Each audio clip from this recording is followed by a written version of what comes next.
these are the diamonds that I got out of that scrap, and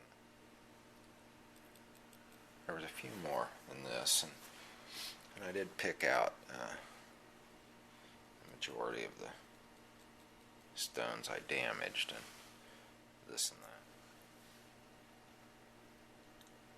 And I did have some larger stones that Greg and I had talked about,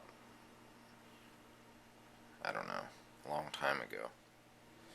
And I'm getting a number off of that I don't necessarily agree with. So we're going to have to do that over air function again. And you got to put this cover on so the wind doesn't blow on it. They're extremely sensitive scales. So it zeroes out. So we'll try that again.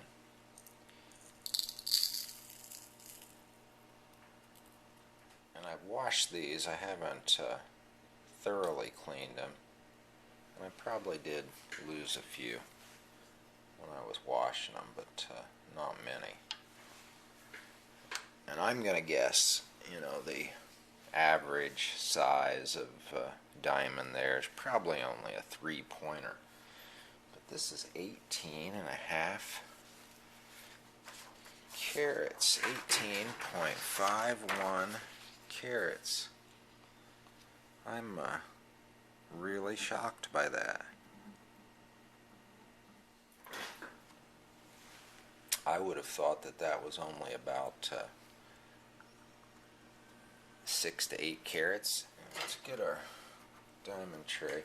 You should have a good set of diamond tweezers in this business, or gem tweezers, but make sure you get them with a slot down the center of your, these would be serrated tongs or points, and they should have a groove down the center of this. These do not. I lost my best pair years ago and have never replaced them. I figured they would show up. They probably will. Anyhow, this is a gem sorting tray, and maybe using this I can give you a view of these, because Greg and I had talked about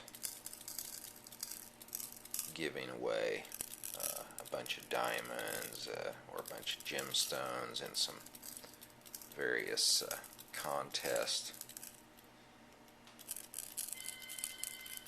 on YouTube. I'm not sure if he still wants to do that. I think everybody's pretty disgusted with the YouTube hierarchy and the way things are going. But there you go. I see some 5-pointers.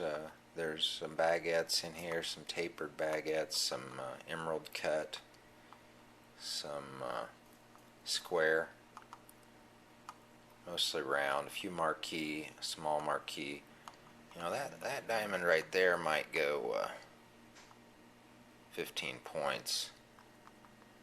And you've got some 8-pointers, some 10s, 12s, but a whole lot of 1s and 2s, and it looks like I may have lost a lot of the 1s, or at least some of them. And I would guess there's probably going to be perhaps 10% of these stones that are damaged. Doesn't necessarily mean they're unusable, but I'm sure that there's going to be some damage in there. There are no chunks of metal in here, so we're getting a true reading on this of 18.5 carats. And I don't know if we'll split that up into smaller groupings or if we'll do it at all, but if we don't, and I suspect we probably won't, then you can find this batch listed in its entirety on eBay. So watch for an update on that. have a need for some good diamonds. These have all been taken out of old rings, and I've got some really high quality diamonds, but they're set in really high quality 18 karat mountings. And most of them I have trimmed the shank off of them, and when I busted out the stones, most of the stones are damaged, so they're not in this lot at all. But I basically ruined most of those really nice stones that I had, which Greg and I had talked about before. But and a lot of them I still have the ring tops. I just they were bare, and I just cut them off for later, so they're back in my difficult to clean items. So watch for an update on these diamonds. They're either going to be given away on YouTube or sold on eBay. I'm leaning towards the sell them on eBay thing, and we'll wait for Greg's response on that. I'm sure he'll make us a video about it. Anyhow, things you might want to get in this business, little gem boxes. These are kind of cool. Gem sorting trays, great. Gem tweezers, and like I said, watch for that groove down the center. For a high quality pair, get a pair made in the United States or made in Germany. These happen to be made in India.